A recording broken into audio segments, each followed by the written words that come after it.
like all good books, Fixing Illinois is a love story.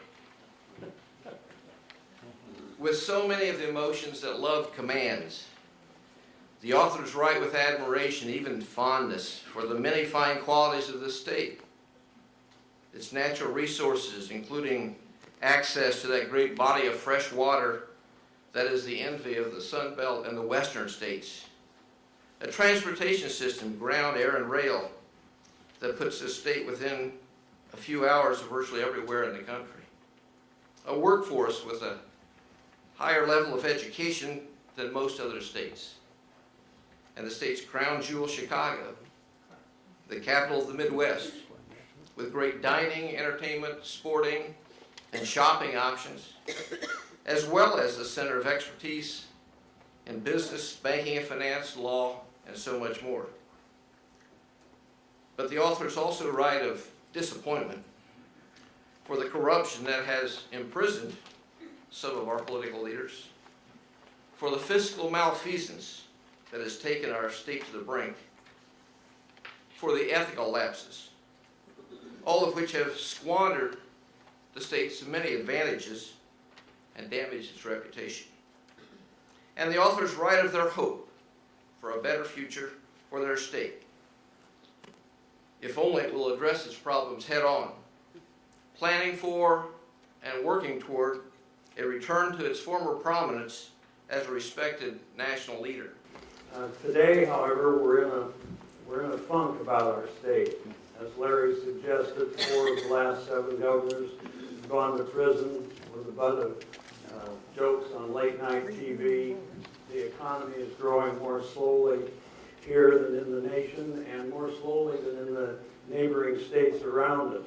The Gallup polls suggest that, or shows that 50% of us would leave the state if we could. Rural Illinois, from which I hail, has lost 12% of its population under age 45 just since the year 2000.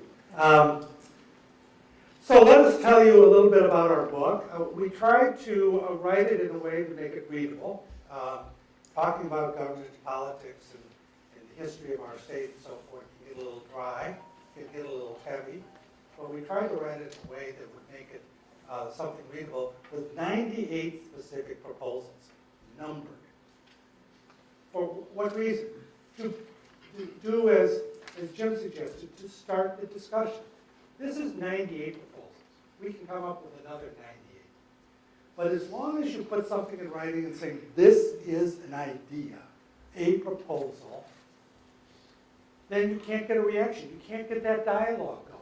But we do offer education and encouragement for all voters to look for information about the candidates they choose to vote for. So we are very much in favor of the redistricting. This past year we were distributing petitions for the changing of this gerrymandering districts that we have now. And one of my members said that this was the easiest petition she ever tried to do. The people said, where do I sign? The people of Illinois want to change this. I'd like to thank you all for this invitation. It's interesting. First, I'd like to commend the authors on the book. And you're right, I didn't agree with everything in there. But that's okay, and because you did something I firmly believe in. As mayor, I run into far too many times people who are complaining, or they say something's wrong, but then I say, okay, give me a suggestion to start with.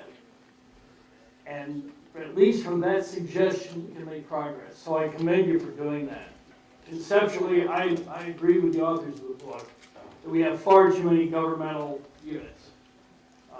There are issues beyond just the cost. The process becomes more complex. In the book, it talked about the welfare and road responsibilities of the township. Could the township be eliminated? Absolutely. But here's the caveat. When things tend to get eliminated, the resources that went to that entity tend to not follow it. So in other words, if the legislature in its, or the citizenry in their wisdom say, we want to get rid of townships, well, then you better make sure that the township resources come with them. Because to just say, okay, now Sterling, you're responsible for the general assistance and the maintenance of the roads outlying, that's going to be an issue. I think it is worth discussing. I mean, we're looking at combining units. We combined our fire command structure in Sterling and Rock Falls. We found we could save money and we could operate more efficiently and not lose any services. In fact, we've improved. We're talking about doing that at the police level. There are all kinds of conversations that Mayor Westcott and I are having about what can we do together that doesn't look like one is conquering the other, because that's the sensitivity for those two towns. But what can we do that makes sense together? You know, it's not us against each other. It's us against the greater area. So, you know, certainly consolidation is a possibility, but again, depends on the resources that go with it. Yeah, go ahead, Tom. Let me throw out another idea. Because, you know, I'm not convinced that abolishing townships everywhere is the right answer. I come from metropolitan Chicago now, and I lived in a township the same size as the township out in rural Illinois that had 7 communities in it. And sometimes I thought, you know what, maybe we should consolidate the fire and police on a township level, because we had 7 different police departments in the size of a township. But that's here or there.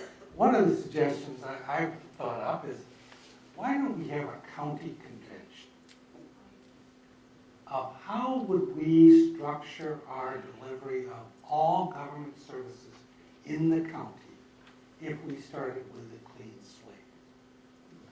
Just how would we do it? Not attack townships or attack fire protection or attack. Now, my caveat on this would be, it needs to be a convention of generally lay people running for office. You know, when we had the Illinois convention back in 1970, I think we were all pretty pleased with the outcome of it, and we were pleased with the organization of it. People that ran for that convention tended to be people that were leading citizens, but not ingrained in the political structure. Some were, most were not. But maybe, you know, you couldn't say county board, you decide how to do it. But bring together a delegation of people elected to serve on a convention to say, if we were going to do it over again, how would we structure the services that our citizens are currently receiving? How would we govern them? How would we pay for them? And what would be the structure? You know, DuPage County is a county of 9 townships, but it's got 180 some units of local government within 9 townships. There's a story in the Chicago Tribune that said in Iroquois County there's a government for every 113 people. They're having a problem in Iroquois County today finding people who will serve on the boards. And so I think that maybe this might be the time that let's try. Let's say, okay, General Assembly appropriates $10 million to fund 10 county conventions and just see what they come up with. See how they would restructure themselves to deliver efficient, accountable, quality government services in a way different than